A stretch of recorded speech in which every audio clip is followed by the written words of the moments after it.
Halo pemirsa Driver, ketemu lagi sama saya Haryawan Arif, dan di samping saya ini adalah Kia Rio generasi terbaru, yaitu generasi keempat. Banyak perubahan pada mobil ini. Mari kita lihat. Kia sepertinya memposisikan Rio untuk masuk di segmen hatchback yang berhadapan dengan Honda Jazz, Suzuki Swift, dan lainnya. Ini dikarenakan Kia membandrol Rio mulai dari 250 juta hingga 265 juta. Bahasnya desain Tiger Nose didapatkan juga pada Kia Rio, dan Anda bisa lihat di sini terdapat pada desain grillnya hingga ke kaca bagian depannya. Selain itu juga untuk desain lampunya dia sudah mendapatkan LED DRL. Selain itu juga sudah dengan proyektor. Namun sayangnya dia belum dilengkapi dengan LED maupun HID. Dia masih dilengkapi dengan lampu halogen biasa. Selain itu Anda bisa lihat di sini desain bumpernya terlihat lebih agresif dengan model lampu fog lamp yang dilengkapi dengan sistem proyektor juga. Namun untuk fog lampnya pun juga masih dengan lampu halogen.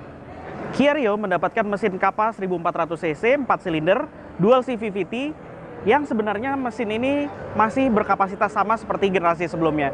Namun untuk generasi terbaru ini dia memiliki tenaga yang lebih kecil dibanding generasi sebelumnya, karena kini dia hanya bertenaga 100 PS dengan torsi 133 Nm. Ini artinya 7 PS lebih kecil dibandingkan dengan sebelumnya. Selain itu juga untuk pilihan transmisinya, dia hanya ada dua pilihan, yaitu otomatis 4 percepatan yang merupakan otomatis konvensional dan juga manual 6 percepatan.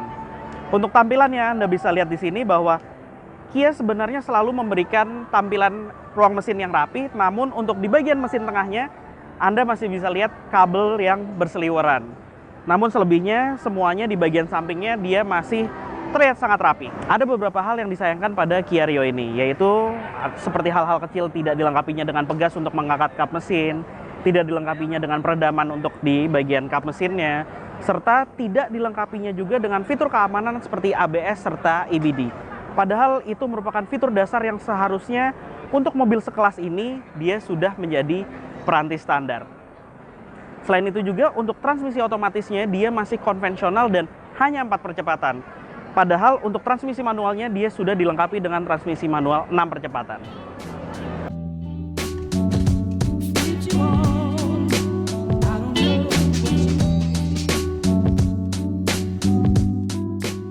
Untuk dimensinya, Kia Rio terbaru ini memiliki dimensi yang lebih panjang hingga 15 mm. Ini dikarenakan juga dengan wheelbase-nya yang melar hingga 10 mm. Otomatis dengan dimensi yang bertambah ini, kami yakin keleluasan kabinnya lebih baik dibandingkan dengan generasi sebelumnya. Tampilan di bagian sampingnya ini terbilang cukup keren karena menggunakan pelek yang memiliki desain akar dengan ukuran ring 15 inci. Namun menurut kami, pelek ukuran 15 inci ini tidak cocok untuk mobil Kia Rio yang memiliki dimensi sebesar ini. Mungkin ring 16 ataupun ring 17 dirasa lebih cocok untuk mobil ini. Selain itu, dia menggunakan ban Nexen yang merupakan ban produksi Korea, mengingat mobil ini masih diimpor secara langsung dari Korea. Untuk desain di bagian belakangnya, Kia masih memberikan Rio ini dengan pakem yang seperti generasi sebelumnya, yaitu lampu belakang yang berada di bagian atas dekat dengan kaca, dan di bagian tengahnya terlihat lebih kosong. Selain itu juga, di bagian bumpernya dia dibuat dengan desain yang terlihat lebih agresif seperti adanya sebuah diffuser serta aksen berwarna hitam yang cukup mendominasi. Kia Rio tidak mendapatkan spoiler pada bagian belakangnya, namun Kia memberikan desain yang seperti ada sebuah spoiler sehingga mobil ini bisa dilihat cukup sporty dari bagian belakangnya. Sekarang kita lihat bagasinya. Keluar. Ini ngapa? Untuk kapasitas bagasinya dia cukup besar dan Anda bisa lihat sendiri. Tadi ada orang yang ada di dalam bagasi, dan Anda bisa menambah kapasitasnya dengan melipat jok bagian kedua. Jok bagian kedua ini memiliki konfigurasi 60-40 yang Anda bisa lipat sesuai dengan keinginan Anda. Untuk ban serepnya dia dilengkapi dengan ukuran yang sama persis dengan keempat rodanya, yaitu 185/65 ring 15, dan juga desain pelek yang sama persis dengan yang menempel di keempat rodanya.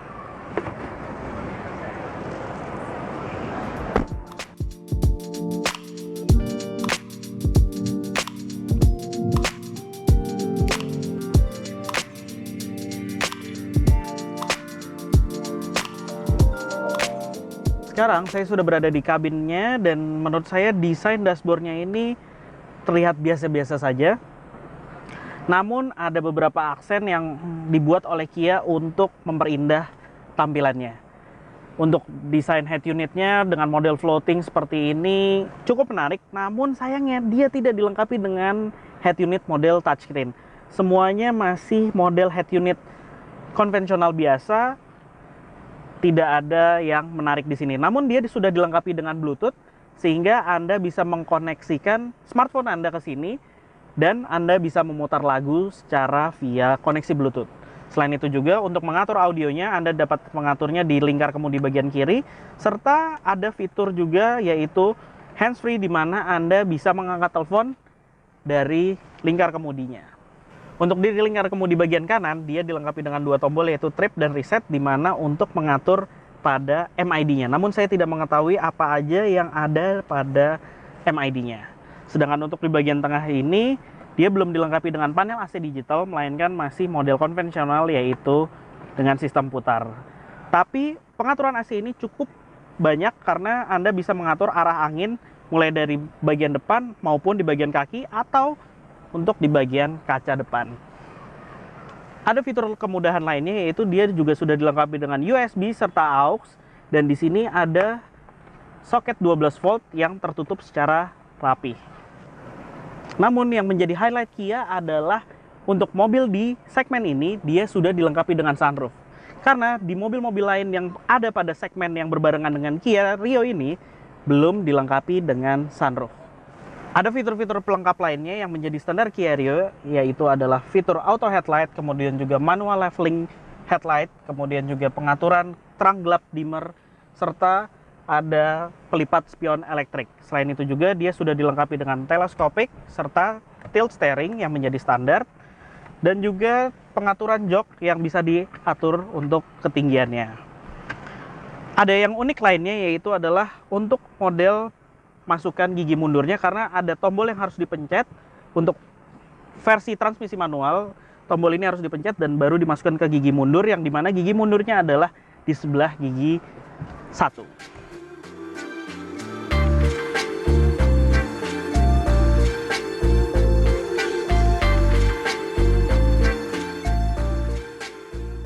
Saya memiliki postur badan 165 cm dan ini adalah posisi mengemudi saya.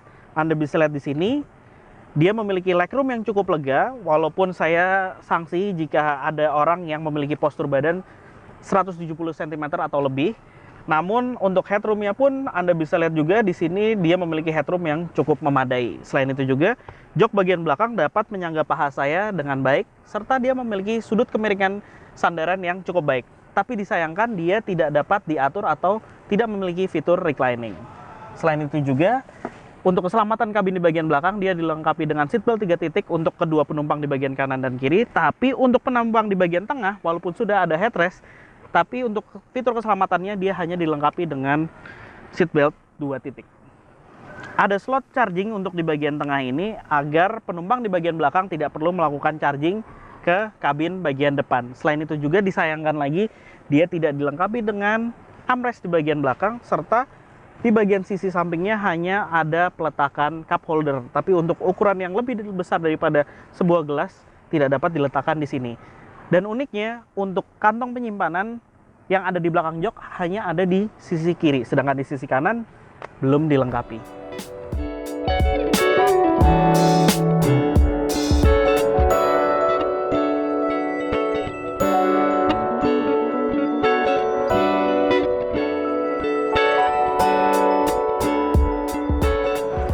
Sekian impresi kami tentang all new Kia Rio ini. Jangan lupa like video ini jika Anda menyukainya. Jangan lupa juga komen di bawah jika Anda memiliki saran untuk kami. Main juga ke website kami di www.autodriver.com. Jangan lupa subscribe ke channel Autodriver jika Anda belum men-subscribe-nya. Terima kasih atas atensinya. Memiliki postur 165 cm. Selain itu juga, aduh jatuh lagi ininya.